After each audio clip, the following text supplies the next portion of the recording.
Akan tetapi para hadirin oleh Allah Ta'ala, ketahuilah, saya punya apa juga pernah berpesan begini kepada saya. Ini adalah sebuah konsekuensi yang harus kita ketahui bersama-sama. Memang punya ilmu adalah sebuah kemuliaan. Memang punya ilmu adalah sebuah karunia yang terbesar. Bahkan memang Nabi SAW telah bersabda, innal anbiya lam yuwarithu dinaran wala dirhaman innama warathul ilma faman akhadahu faqad akhadha bihaddin wafir. Sesungguhnya para nabi dan rasul tidak meninggalkan harta waris berupa dunia, tapi yang mereka tinggalkan, yang mereka wariskan itu adalah bentuknya ilmu. Maka barang siapa mendapatkan ilmu sebagai pedoman hidupnya, maka berarti dia telah mendapatkan karunia yang terbesar daripada Allah Ta'ala. Memang demikian, tapi jangan lupa bahwasanya Allah menciptakan semua makhluknya dengan konsep yang sama. Apa itu konsepnya? Setiap orang ada kelebihan, ada kekurangannya. Habaib ada kelebihan, ada kekurangannya. Para ulama ada kelebihan, ada kekurangannya. Orang awam ada kelebihan, ada kekurangannya. Para orang kaya ada kelebihan, ada kekurangannya. Semua ada keluhannya. Sebagaimana semuanya ada kelebihannya. Itu keadilan Allah Subhanahu Wa Taala. Sampai-sampai saya pernah melihat salah satu dari santriwati saya yang mukanya itu sangat jelek. Saya kan nggak sebut namanya, jadi bukan gibah. Untuk membuktikan bahwa saya ternyata apa yang disampaikan Allah, sampaikan Allah itu benar. Kalau semua tidak seperti itu, Allah tidak maha adil, Allah adil, semuanya diberikan sama. Subhanallah. Ternyata saya sempat pada saat itu berpikiran dalam pikiran saya, ini murid saya ini yang jelek mukanya, ini kita dapat jodoh nggak ya? Sampai seperti itu. Subhanallah, sekarang sudah punya anak-anak. Bahkan kami buat penelitian mandiri di pondok kami, ada 5.000 santriwati. Ternyata yang kawin duluan yang jelek-jelek, yang cantik-cantik justru ke belakang. Ini satu-satu subhanallah. Jadi setiap orang ada kelebihan, ada kekurangannya. Dan termasuk kelebihan kita, alhamdulillah kita punya ilmu. Masalahnya, ilmu yang kita miliki ini ada konsekuensinya. Dimana saya punya apa berkata begini, segera Abi tidak pernah memaksa kamu menjadi orang alim. Abi tidak pernah memaksa kamu itu belajar ilmu, menggeluti ilmu, tidak. Tapi ingat, kalau sudah kamu memilih ilmu jalur hidupmu, pegangan hidupmu, maka mulai saat itu kamu bukan milik kamu milik Allah dan Rasulnya. Kamu ketika bekerja, kamu dapat upah, dapat gaji, itu untukmu. Kamu ketika menjadi pejabat, jabatan kamu katakan itu jabatanku, silakan. Ketika kamu jadi orang kaya, kekayaan kamu katakan ini adalah milikku, silakan. Tapi ketika kamu punya ilmu, kamu tidak berhak untuk mengatakan ini adalah ilmuku. Karena memang ini bukan ilmu kita. Sehingga Nabi SAW bersabda, al-ilmu dhalatul mu'min fa'inna ma wajadtumuhu fa'udhu. Ilmu itu adalah suatu barang yang hilang bagi setiap orang mukmin. Maka di mana kalian mendapatkan ilmu tersebut, ambil, itu haknya kalian. Sehingga Pak, kita tidak berhak untuk mencegah diri kita. Ini sudah zamannya. Tanpa kita itu menunggu orang itu mau datang kepada kita, mau belajar, tapi waktunya katanya Habib Ali bin Hasan Al-Attas sahib yang disebutkan sebagai pengganti daripada Habib Umar bin Al-Attas yang mendapatkan makom daripada datuknya beliau katakan al-ilmu fi sakarat, al-ilmu fi sakarat fa'ahyu hidupkan, karena ilmu sekarang berada di dalam keadaan sakarat. Bukan waktunya lagi mereka yang datang kepada kita, tapi waktunya sekarang ini kita yang keluar kepada mereka untuk mengajarkan dan menyebarkan ilmunya Nabi kita Muhammad SAW. Karena apa? Karena Nabi kita Muhammad SAW bersabda, la yu'minu ahadukum hatta yuhibba li akhihi ma yuhibbu li nafsihi. Tidak beriman salah satu dari kalian sampai dia itu mengharapkan untuk orang lain seperti diharapkan untuk dirinya sendiri. Sehingga Pak, kalau dia itu ingin senang anak-anaknya, turunannya menjadi orang-orang alim, maka itu harus juga senang tetangganya, orang-orang yang bermaksiat, yang mereka melakukan maksiat karena tidak tahu dengan apa yang dilakukannya, harus mereka itu juga tahu dengan ilmunya. Ini sampai sekarang.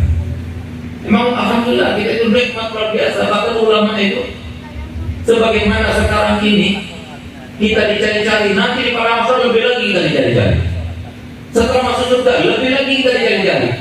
Karena ternyata di surga ulama itu fungsinya masih tetap. Untuk apa? Untuk dijadikan tempat pertanyaan. Sehingga apa? Mereka itu setiap waktu datang kepada ulama, tentunya bukan setiap waktu sehingga mengganggu urusan kita sendiri. Hingga jangan sampai kita itu memikirkan, wah saya sama bidadari terus datang itu sama mereka, sudah kita capai juga di dunia, lalu di akhirat juga disibukkan juga. Cuma artinya mereka itu datang kepada kita hanya untuk menanyakan apa lagi yang belum saya mati daripada nikmatan surga. Jadi para ulama itu ternyata adalah orang yang pertama kali menikmati isi nikmatan surga, itu adalah para ulama. Oleh karenanya, sebagaimana saya katakan tadi, para ulama itu banyak kelebihannya, tapi harus sadar dengan banyak kekurangannya. Di antara kekurangannya harus siap. Ulama untuk dimusuhi siapa? Istrinya kadang-kadang, anaknya kadang-kadang. Kenapa demikian? Karena mereka itu mau masuk pada ulama itu nggak bisa. Akhirnya apa? Lewat istri. Makanya kalau jadi istri kiai itu harus kuat. Menjadi istri kiai itu antum-antum ini harus mempunyai istri yang kuat-kuat. Kalau sudah terlanjur, ya sabar. Karena nggak bisa milih lagi. Daripada ruwet akhirnya. Mereka katakan katanya, saya sebelum kesini ketemu sama Kiai Mahrus, orang kalau kawin satu itu percobaan, kalau kawin dua itu adalah apa sih? Perdamaian. Kalau kawin tiga, kenikmatan. Katanya seperti itu, tapi saya belum coba. Hanya katanya saja, tapi tetap saya pegang apa yang saya sampaikan oleh saya punya abah. Barang siapa yang mau banyak masalahnya, kawin dua. Barang siapa yang mau cepat matinya, kawin tiga. Barang siapa yang mau cepat gilanya, kawin empat. Itu disampaikan oleh saya punya abah. Jadi mazhabnya termasuk minal muwahhidin. Alehana ya wa alehana wa insyaallah. Jadi ini tidak usah bicarakan. Kita nggak bicara masalah poligami dan sebagainya. Kita bicara masalah lihat bagaimana kekurangan dari ulama ini. Kita harus memikirkannya. Kenapa? Supaya kita punya saksinya. Jangan sampai kemudian istri kita menjadi korban. Padahal gara-gara istri kita kemudian kita dipikirkan makamnya sisi Allah Taala. Ini terjadi. Jadi jangan sampai kemudian kita melupakan yang menjadi sebab kita mulia sisi Allah, kita lupakan. Jangan. Saya mereka anak kita, istri kita. Coba lihat bagaimana cerita Nabi Allah Nuh alaihissalam. Nabi Nuh itu mempunyai anak yang sangat kurang ajar. Di antara kekurang anak Nabi Nuh itu ketika itu tidur di masjid itu dibuka auratnya sampai segitunya. Kita pernah nggak seperti itu? Nggak pernah. Ini maknanya dulu seperti itu. Begitu pula para istri-istri para nabi, para kiai, para solihin itu sahabat Allah. Baru-baru ini saya bertemu dengan satu orang, satu keluarga daripada seorang kiai yang sangat tersohor di Kabupaten Pasuruan. Kalau sudah malam Jumat terutama bis-bisan yang datang berziarah.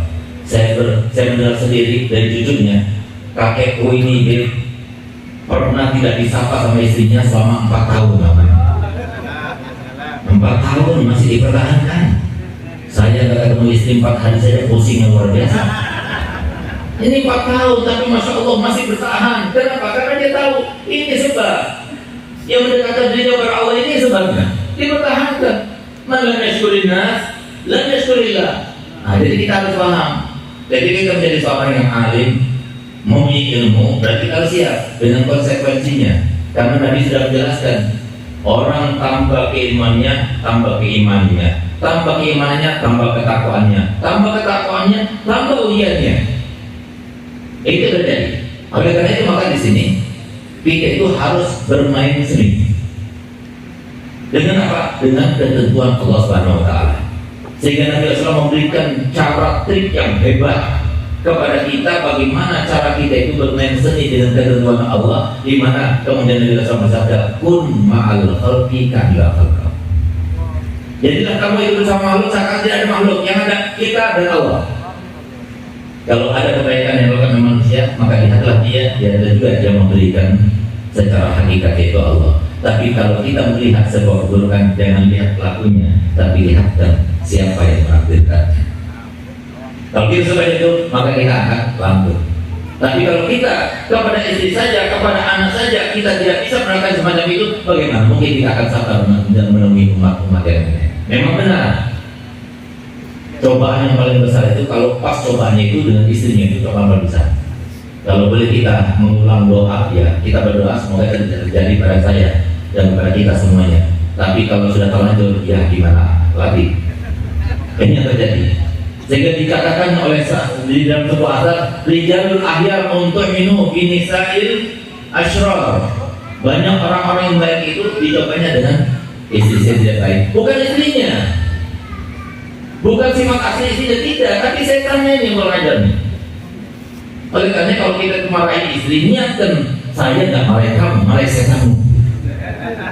Kalau dia ngerti, dia paham. Kalau nggak ngerti, ya berarti dia kesetanan. Ini terjadi. Jadi kita harus lihat. Sekarang ini zamannya sangat luar biasa. Mohon maaf. Jadi saya punya ayah itu berkata begini. Segala pada waktu itu saya umur 7 tahun. Ya.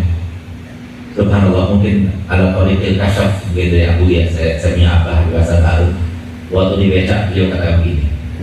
Nanti kalau kamu sudah besar, kamu jadi ahli pidato, kamu disenangi pidatonya di mana-mana, ingat itu bukan karena usaha kamu, upaya kamu, bukan karena kepiawaian kamu, kepintaran kamu, tidak, tapi itu karena barokah doa orang tuamu.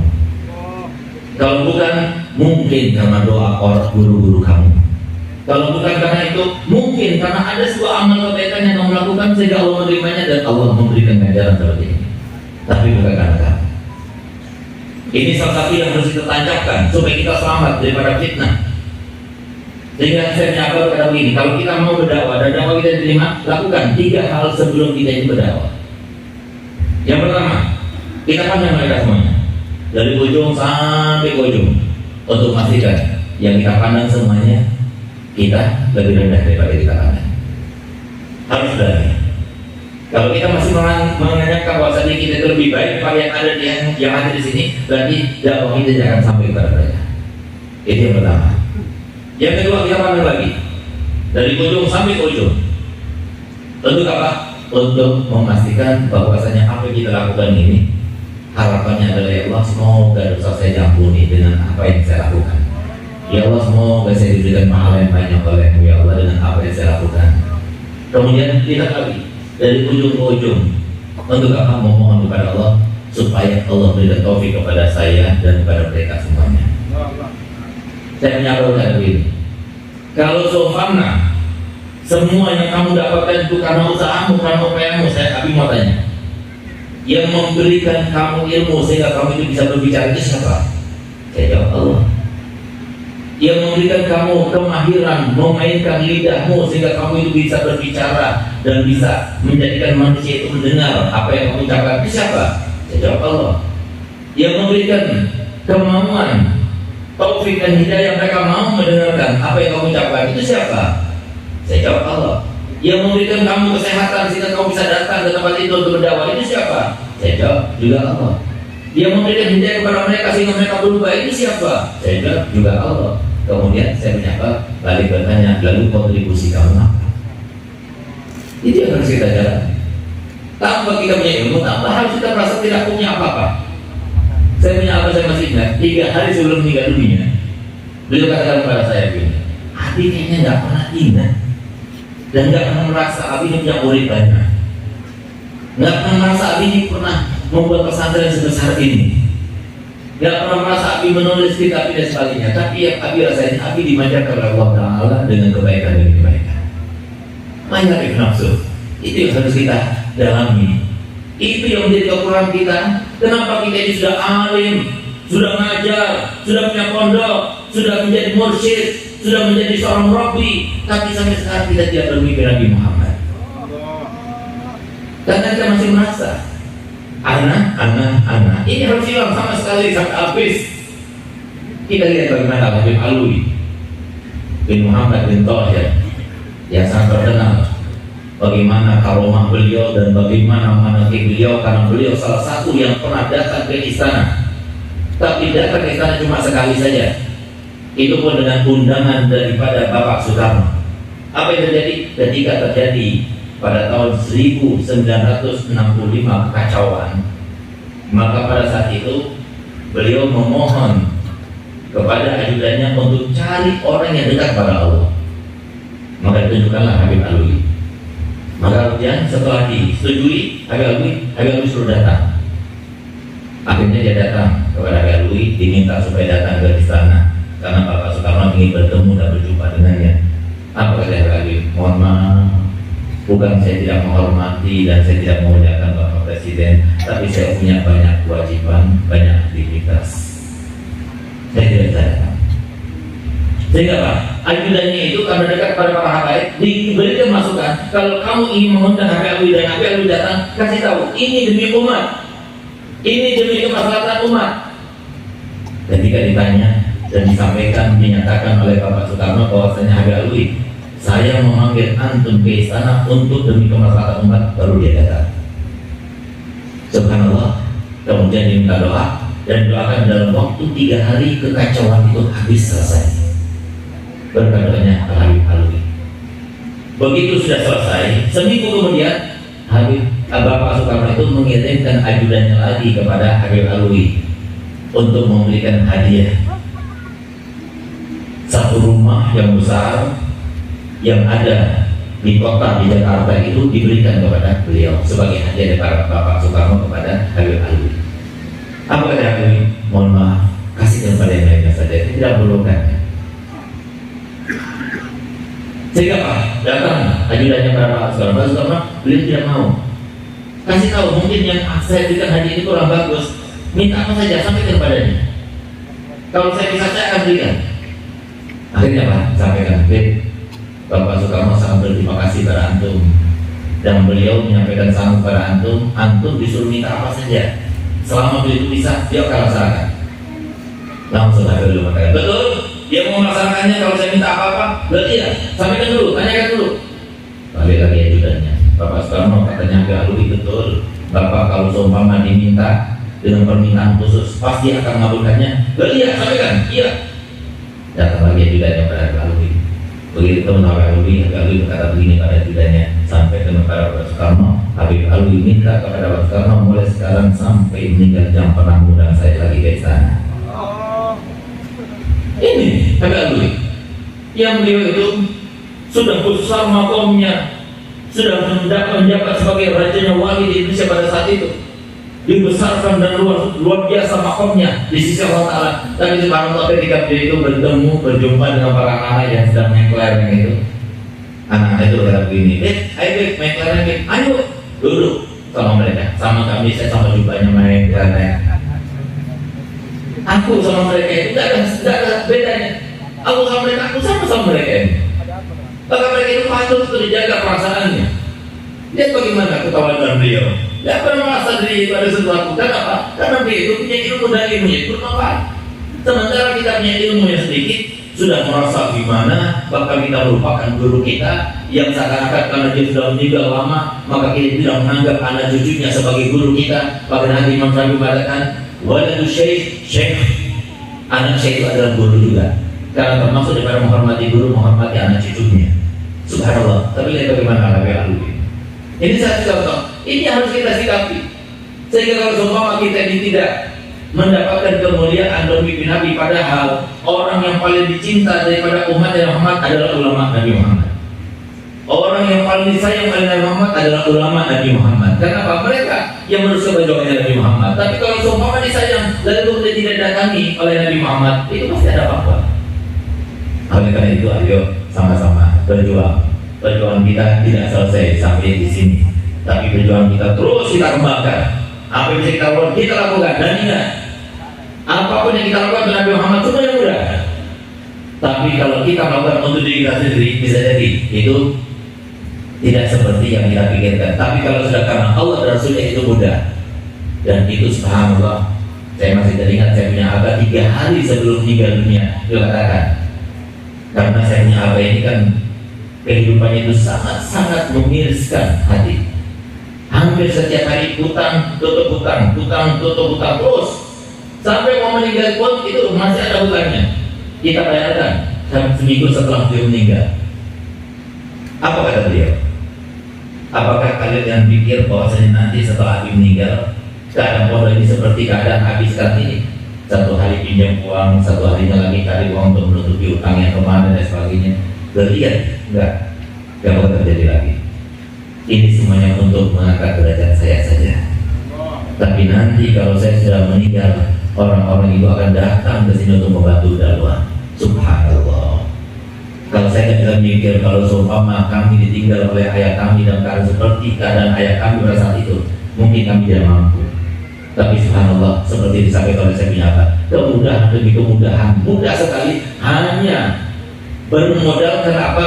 Bahwasanya apa yang kita lakukan bukan untuk diri kita, tapi apa yang kita lakukan untuk Allah dan Rasulnya Muhammad SAW. Kita tidak memiliki keinginan kecuali satu, yaitu ingin membanggakan Nabi kita Muhammad SAW. Oleh karena itu para hadirin hadirat dari Allah Ta'ala, kemuliaan, kebahagiaan, ketinggian nilai derajat kita di sisi Allah yang menentukan bukan orang lain, tapi kita sendiri.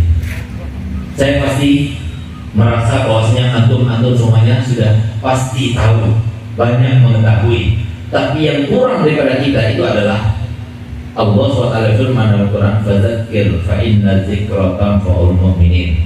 Hendaknya kalian itu selalu diperingatkan, diberikan peringatan, karena sesungguhnya sesuatu yang paling bermanfaat bagi seorang mukmin adalah peringatan. Tatkala kita sudah tidak ada hubungan lagi dengan guru kita, dengan orang tua kita, dengan bekas-bekas guru kita, dengan peninggalan-peninggalan guru kita, di saat itulah berarti kita itu berada di dalam sebuah kemunduran. Walaupun pada saat itu kita menjadi syekh, walaupun pada saat itu kita menjadi seorang mursyid, walaupun kita menjadi apapun juga dengan kemuliaan kita rempuh, tapi kalau kita sudah melupakan guru kita dan kita melupakan peringatan yang disampaikan oleh guru kita, maupun orang dekat pada guru kita, maupun asal daripada guru kita, maka berarti kita jauh daripada mereka. Oleh karena saya masih ingat, saya dipesani guru saya, Syekh Muhammad Al-Maliki. Begitu pula beliau dipesani oleh gurunya, Syekh Muhammad Al-Maliki. Apa pesannya kepada kita? Ya segala mazilta toliban, kamu masih saja sebagai santri. Alhamdulillah, itu yang kami terapkan.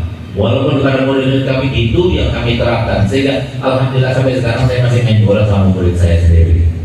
Kenapa? Untuk menerapkan itu. Bahkan ketika kami itu sedang main bola, banyak orang ngomong-ngomongi. Ketika mereka itu pulang daripada luar negeri, akhirnya apa? Saya tidak mau berhenti. Subhanallah, malamnya langsung Abu Muhammad Ali datang. Garis gas, inna qurra, inna alim wa tal akhurah. Nggak boleh putus. Karena kalau sudah kita putus, disangkanya kita ini termasuk orang yang lain, sudah beda. Nggak boleh. Inna Allah yahibu an yara min abdihi yatayamayyiz min ghairihi. Sesungguhnya Allah Ta'ala tidak suka ketika melihat hambanya kemudian berbeda dengan yang lainnya. Dari dulu sampai sekarang nggak berbeda, sehingga saya masih teringat bagaimana pesannya saya punya apa. Segera dari sekarang sampai mau mati, kamu harus berada di titik nol. Saya pikir dulu, wah itu mudah sekali. Yang penting jangan juara satu saja, jangan nomor satu. Titik nol mudah sekali. Tapi begitu saya terapkan, ternyata sesuatu yang sangat sulit.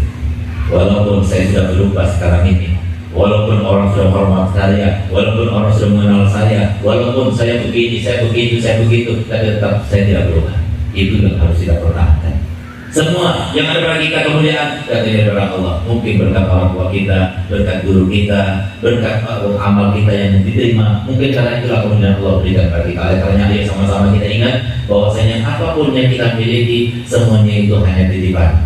Bahkan apapun yang berlabelkan dengan kita, itu bukan milik kita, tapi itu adalah milik Allah dan Rasulnya. Oleh karena itu jagalah kemuliaan ini, dan semoga dengan kita menjaga kemuliaan ini, kita termasuk dimuliakan Allah Ta'ala di dunia sebelum di akhirat nanti. Ya Allah, jadikanlah kami termasuk yang ingat ya Allah, bahwasanya hidup ini terbatas, umur kita juga terbatas, entah sampai kapan ya Allah. Jadikanlah kami termasuk yang betul-betul menggunakan sisa umurnya ini untuk cinta kepada zuriat Nabi, karena zuriat Nabi adalah mereka yang paling sayang oleh Nabi SAW. Sedangkan kami dipanggil kiai, kami dipanggil ahli ilmu berkat ilmunya Nabi Muhammad SAW. Sebagaimana disampaikan oleh Kiai Hamid, perumpamaan seorang yang punya pondok, punya pesantren, punya majlis, punya ilmu, sama seperti orang yang dibangunkan toko oleh Nabi, kemudian diisikan oleh Nabi juga isi-isinya semuanya. Sehingga kalau seumpama yang diberikan toko, yang diberikan modalnya oleh Nabi SAW, kemudian anak cucunya datang pada dia, dia menghormatinya atau tidak? Itulah perumpamaan kita para kiai, para orang alim yang punya majelis, punya pondok pesantren dan sebagainya. Ya Allah, jadikanlah kami termasuk yang ingat ya Allah. Ya Allah, jadikanlah kami termasuk man lam yashkurin nas lam yashkurillah. Jangan sampai kita tidak berterima kasih pada manusia. Jadikanlah kami termasuk yang selalu ingat pada guru kami, membaca Fatihah pada guru kami, mendoakan guru kami, memuliakan anak-anak dan keturunan guru kami. Ya Allah, jadikanlah kami termasuk yang mencintai zuriat Nabi SAW. Ya Allah, jadikanlah kami ya Allah termasuk yang apa yang kita dapatkan sekarang ini juga didapatkan oleh anak keturunan kami ya Allah. Ya Allah, kami ingin kemuliaan Kau berikan pada kami ya Allah terus bertambah, bukan malah berkurang sampai orang keturunan kami sampai hari kiamat nanti. Yang berarti hal itu akan menjadi sebab kemuliaan kami di kubur kami nanti, yang menjadi sebab ya Allah kami terangkat derajatnya sehingga kami lebih dekat lagi kepada Nabi nanti ketika di pada mahsyar ya Allah. Ketika di dunia Kau berikan kemuliaan kepada kami semua ya Allah. Hilangkan semua sifat yang tidak baik dalam hati kami. Kalau Kau berkehendak mudah saja ya Allah. Ya Allah, kami melaksanakan semuanya karena-Mu ya Allah, karena kekasih Nabi Muhammad SAW. Tapi kenapa kami tidak mendapatkan kemuliaan kedekatan dengan Nabi Muhammad SAW? Ya Allah, itu pasti karena sebab kami sendiri. Ada sifat yang tidak baik pada kami sendiri ya Allah. Pada malam ini, malam kemuliaan, malam di tempat kami menimba ilmu kepada guru kami ya Allah. Hilangkan semua sifat yang tidak baik itu ya Allah. Hilangkan segala sifat yang menghijab kami daripada kemuliaan yang Kau berikan di dunia sebelum kelak nanti di akhirat dan di alam bangsa ya Allah. Sehingga kami bisa merasakan kemuliaan bermimpi Nabi kita Muhammad SAW yang dikatakan man ra'ani fil manam fasayarani fil yaqظah. Barang siapa melihatku dalam tidurnya, maka suatu saat nanti pasti akan melihatku dalam keadaan terjaga. Ya Allah, jadikanlah kami termasuk yang demikian ya Allah. Di dunia kami memandang wajah Nabi Muhammad, ya qadatan memandang Nabi Muhammad, wa bil akhirah ya qadatan insyaallah mendapatkan syafaat Nabi Muhammad. Ya Allah, jadikanlah kami termasuk yang membantu Nabi Muhammad bukan cuma di dunia ya Allah, sampai di akhirat nanti ya Allah. Jadikanlah kami termasuk yang yakin bahwasanya rezeki kami tidak akan kemana-mana. Jangan sampai kami melakukan segala aktivitas kami karena rezeki yang sudah Engkau tanggung kepada kami ya Allah. Ya Allah, jadikanlah kami ya Allah kemuliaan yang kami inginkan di dunia ini hanya kedekatan kami kepada Nabi Muhammad. Ya Allah, kami ingin apa yang kami lakukan semuanya berdasarkan berafiliasi hanya ingin membanggakan, membahagiakan Nabi Muhammad. Begitu pula anak keturunan kami, begitu pula istri kami. Ya Allah, berikanlah mereka semuanya daripada segala macam fitnah akhir zaman, terutama mereka yang memusuhi kami ya Allah, setan-setan yang diberikan kekuatan pada mereka untuk merusak keluarga kami, untuk merusak para anak keturunan kami, supaya mereka kalau menghadap bahwasanya setiap orang alim ketika dia meninggal dunia bukan berarti sudah tuntas kusumat dendam daripada setan kepada orang alim itu yang telah banyak menyadarkan banyak orang. Tidak, sampai kepada anak keturunannya akan dirusak, sampai anak keturunannya akan dibuat mereka itu saling berselisih dan sebagainya. Ya Allah, selamatkanlah kami daripada musuh-musuh kami ya Allah. Selamatkanlah anak keturunan kami ya Allah. Jadikanlah pondok kami menjadi pondok yang terus berlangsung berkesinambungan sampai hari kiamat nanti ya Allah. Sehingga jariahnya kami rasakan untuk kami dan kakek moyang kami serta para guru-guru kami ya Allah. Rabbana atina fid dunya hasanah wa fil akhirati hasanah wa qina adzabannar. Wa sallallahu ala sayyidina Muhammadin wa ala alihi wasallam. Alhamdulillah amin. Sebelum saya tutup, saya akan memberikan ijazah kenang-kenangan salawat al-busyra. Salawat al-busyra itu adalah salawat yang dibuat langsung oleh Nabi Muhammad, bukan salawatnya manusia. Kalau kita yang membuat, maka makhluk hukumnya kita bedakan antara salawat Nabi kepada keluarganya. Di situ nggak ada keluarganya, nggak ada pula sahabatnya. Kecuali kalau waris dari Nabi, maka itu tidak apa-apa. Dan ini waris dari Nabi SAW. Salawat busyra itu baru 8 tahun umurnya, tapi viral di mana-mana sekarang karena sangat luar biasa manfaat dan mujarabnya. Dan ini merupakan sebuah implementasi daripada cinta Nabi kepada umat ini. Kita masih ingat dulu orang tua kita itu kalau perlu hajat, mereka baca Yasin berapa kali? 41 kali. Sekarang mana ada anak muda yang mau baca Yasin 41 kali? Bahkan jangan anak muda sekarang kalau semua oleh PI diumumkan kita akan selesai acaranya setelah kita baca Yasin 41 kali. Kayak dia mau membuka. Akhirnya terjadi. Sehingga subhanallah 8 tahun yang lalu, tepatnya pada malam Jumat, lebih tepat lagi pada malam Asyura. Dan subhanallah ketika yang bermimpi itu bangun dari tidurnya itu tepat jam 2 malam. Dan ketika bangun dari tidurnya, subhanallah bau garu menyebar di kamarnya dan tidak hilang bau garu itu sampai 3 hari 3 malam.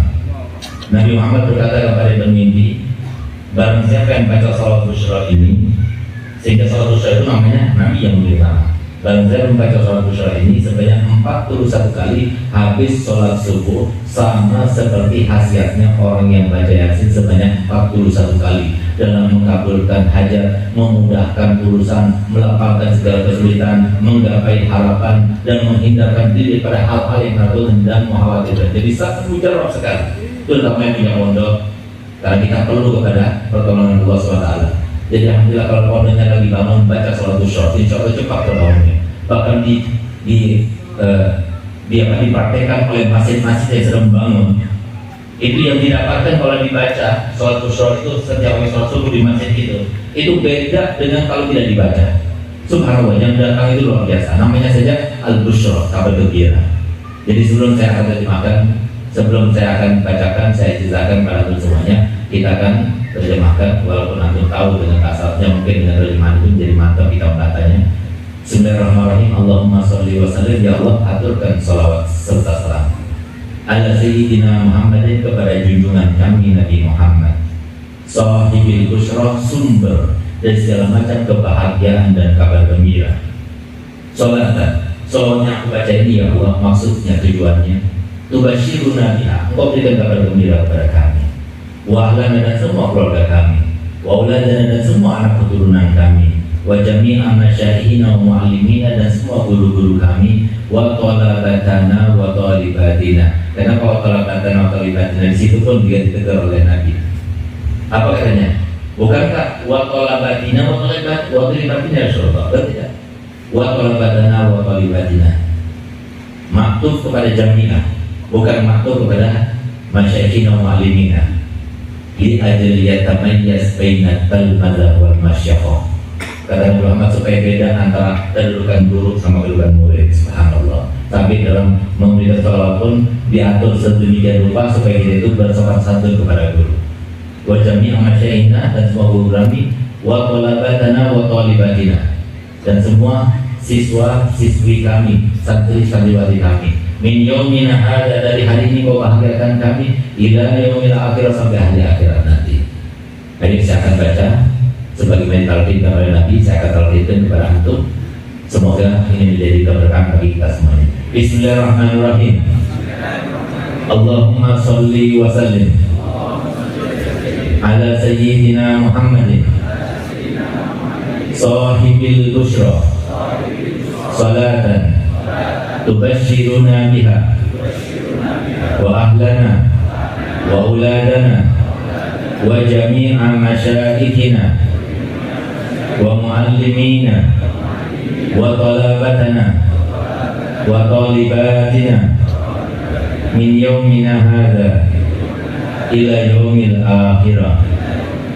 Kita baca dengan nada 70. Kenapa kita baca dengan nada 70?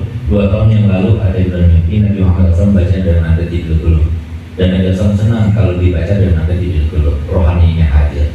Nah, kita baca 3 kali sama-sama dengan niat. Semoga pondok ini dimuliakan Allah Ta'ala, pondok-pondok kita semuanya, dan semua yang terkait dengan kita semuanya Allah muliakan dengan rahmatnya, barokahnya, karunianya, dan terhubungnya dengan kekasihnya Nabi kita Muhammad SAW. Bismillahirrahmanirrahim. Allahumma salli wa sallim ala sayyidina Muhammadin sahibil busyra, salatan tubasyiruna biha wa ahlana wa auladana wa jami'a masyayikhina wa muallimina wa talabatana wa talibatina min yaumina hadza ila yaumil akhirah. Allah Allah Allahumma salli wa sallim ala sayyidina Muhammadin sahibil busyra, salatan tubasyiruna biha wa ahlana wa auladana wa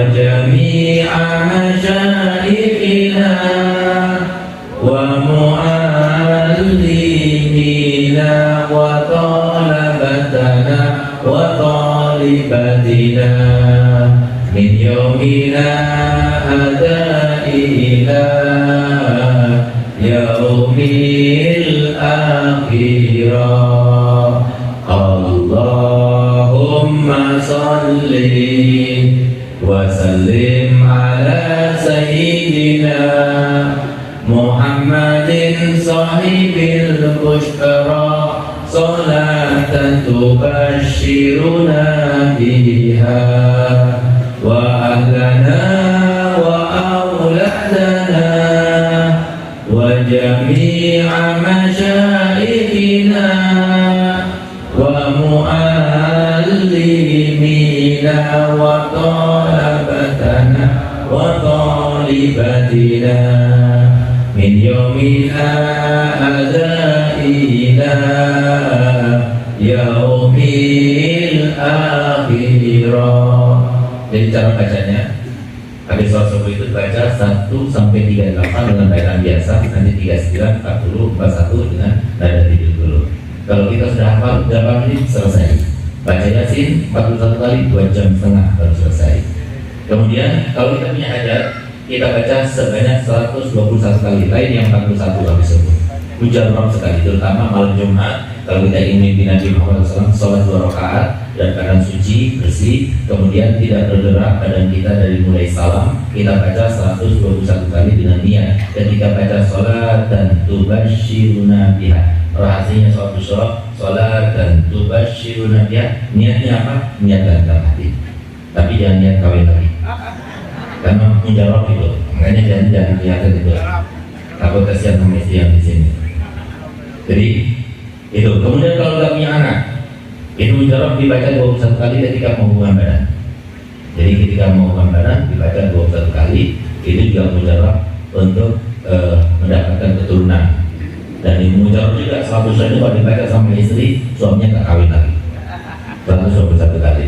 Jadi semoga kita kabul hajat semuanya. Ayo sama-sama saya ijazahkan antum untuk membaca salawat busyrah ini, dan saya ijazahkan antum untuk beri ijazah kepada siapa saja yang disukai. Yang penting jangan dikomersilkan, karena beberapa orang ada yang mengomersilkan, jual belikan, akhirnya bangkrut ya, kena penyakit dan sebagainya. Jadi takut sampai tertular salawat Nabi. Kalau sudah salawat dari Nabi itu harus sebarkan sebanyak-banyaknya. Silahkan kita cetak, insya Allah kabul hajatnya. Tapi kalau dijual belikan jangan, takut sampai itu melanggar kode etiknya Nabi Muhammad, karena sifatnya itu rahmat. Ayo sama-sama kita jawab gobilnal ijazah. Kurang lebihnya saya mohon maaf dan terima kasih atas kesempatan diberikan. Mohon maaf jika ada kekeliruan, kesalahan dalam ucapan kami maupun sambutan kami. Wabillahi taufiq wal hidayah. Wassalamualaikum warahmatullahi wabarakatuh.